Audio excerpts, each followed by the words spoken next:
Hello. Today, we're going to talk about what cards you should craft in Gwent by looking back at the year of 2020 and all the different meta changes. When it comes to Gwent, you want to make sure every scrap counts, especially if you're just starting out in the game trying to get your feet wet, so to speak. Crafting a powerful card can be really good or really bad. Because metas change, new expansions are released, the card you craft could go from really good to really bad. The best way to make sure every scrap is counting is to invest your scrap into cards that go from meta to meta, whether it's a bounce patch or a meta change. I've gone through all the different 2020 meta reports from Team Leviathan Gaming, which I've linked down below, and I think I stuttered over their name, so it's fine. And I've gone through all their different meta reports and tried to find the commonalities across meta to meta throughout 2020. So I've come together with neutrals as well as all the 6 factions, different key cards that you should be thinking about crafting. Let's go and start with the neutrals. I don't think for someone who's been playing Gwent, this is a lot of surprises here. You're going to see Ornamency, which honestly is straight up, I'm going to tell you now, if you're going to craft one card, craft this card. It lets you play any card from your deck twice because of Echo. The result is it fixes pretty much every deck for every faction. Card's incredible. Often it's paired with Mata because Mata can then tutor it up, because it's the highest cost card in most people's decks, because Ornamency costs 13. You have Royal Decree, get a unit from your deck. It used to be free. I believe now it is not free. You have to craft it. This survived a lot of metas.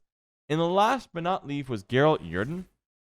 This card is a great card for fixing your opponent's deck in the sense of solving them going wide and they're going to try to boost everything, or if they're going tall on a couple key cards like Consume. This card solves so many issues, it shows up all the time. It is the one answer that you may really want to consider crafting. Heatwave also occasionally rears its head, but that really requires a scenario deck to be top tier so that you can gun it down with the Banish an Artifact. Moving along, Nilfgaard. Nilfgaard is 2, speaking of banishing. Masquerade Ball has been an all-star for Nilfgaard for 2020. This card is incredible. 12 points of guaranteed value off of just 15 provision. Thirsty Aim is probably going to proc twice. You're already looking at a 14 for 15, but you get a poison out of it. You get to kill one of your opponent's units. That is incredible. We're also going to pair it often with Roderick, Aristocrat, and for giving your opponent 2 points, for just 6 provision, you can get 2, look at 2 random golds, pick 1. That's incredible value, works really well with Ball, and it's lasted quite a long time. Next faction, take a look at. We'll look at Syndicate. Passiflora has been an all-star scenario for them. Much like Masquerade Ball for Nilfgaard, if Syndicate is successful, it's probably on the back of Passiflora.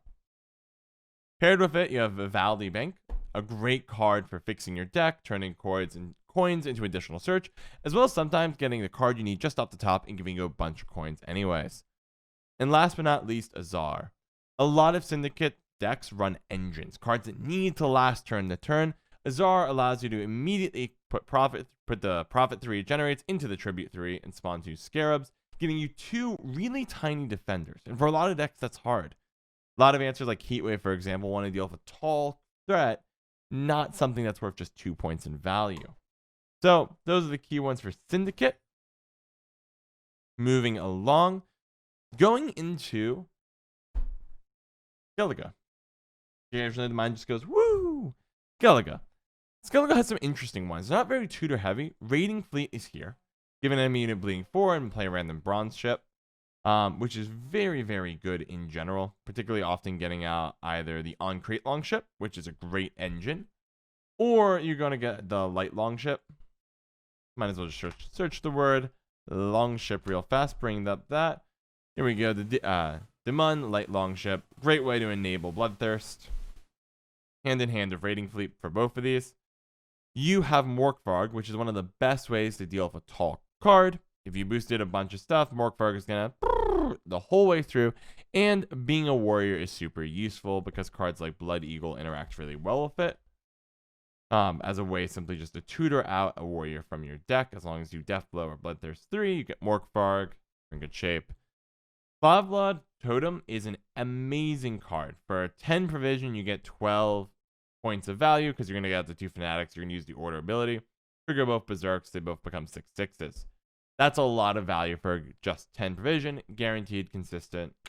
Very nice. Moving on from Skellige, we're going to be taking a look at Scoia'tael. Scoia'tael is really interesting. These are not the cards I was expecting to see. We have Fauve, just play a nature card from your deck. One of the best nature cards you can play is Isengrim Council, letting you look at a dwarf, a dryad, and an elf. Pick one and boost it by 2. Really good fixing combining these cards together.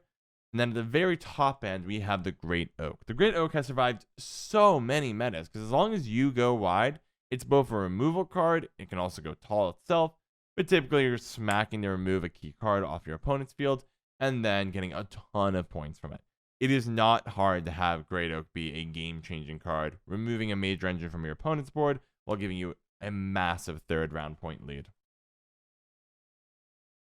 Moving on from there, let's look at Northern Realms. Just 2. They go hand in hand.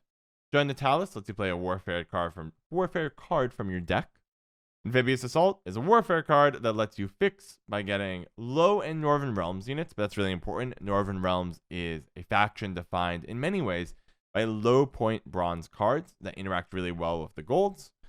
I'm thinking Redanian Archer copies. I'm thinking Reverence. I'm thinking the new Griffin Witcher Adept. All these cards benefit from Amphibious Assault. You can grab them out as you need them, and they even boost the card you grab, and you get 2 uses of it. They go hand in hand. And last but not least, we have Monsters. Monsters is very unique in the sense it has an engine that has survived a ton of metas. You have cards I'm not surprised to see. Haunt, an incredible scenario, a lot of consume, a lot of points. We have Naglfar, which lets you look at 2 random golds, 1 in your hand, 1 on top of your deck, setting you up not only this turn, but getting you a good card next turn. But you have this couple of engines here. We have the Beast, which is basically a 2-point engine for just 7. That has been very, very consistent. It goes off and will eventually match the highest unit on the field. You'll likely have it because Monsters typically goes tall, but if your opponent has something crazy, Beast is going to slowly catch up to them. And then you have the Azrael. Azrael letting you consume something from your graveyard is nice because you can put in Yearden, something like that. The classic worm. 13 for 10 is a great value. It has a negative ability, but it doesn't matter if they kill it. You can eat it, making Azrael a 14 for just 9 provision. Golut's to 10 for 8. Additionally, if this ends up in your grave after end of a round, or if they manage to kill it, Azrael becomes all of a sudden an 11-point card. These cards, let's ignore Haunt and Naglfar for a second. Those are what I was expecting. But these cards, the other 4, have really survived meta to meta. They're just all consistently good. Don't require much build around, and that has helped it out a lot. Now, as of posting this video, Way of the Witchers had just come out. If I was going to craft 1 card from this set to be lasting, I'd go with Kadutch. Just because Bear Witcher comes down, it gives you 8 points of value. You heal it, it's 11. So it's effectively 11 per 8. And because of its heal ability, you might get as high as 14 per 8. That's incredible value. Rest of the cards, we'll see how the metas change. Many of them are meta dependent on the top end. But Kadutch just strikes me as an incredible card, meta to meta, no matter what. And that is what I have for 2021 Gwent crafting. I wish you luck with everything. If I was going to recommend starting somewhere, aim at the neutrals and try to play decks that use a lot of these cards, because as metas change, new expansions are released. These are the cards that will be able to survive deck to deck and faction to faction. Invest your scrap wisely. Subscribe below if you liked what you saw, and I'll see you in the next video.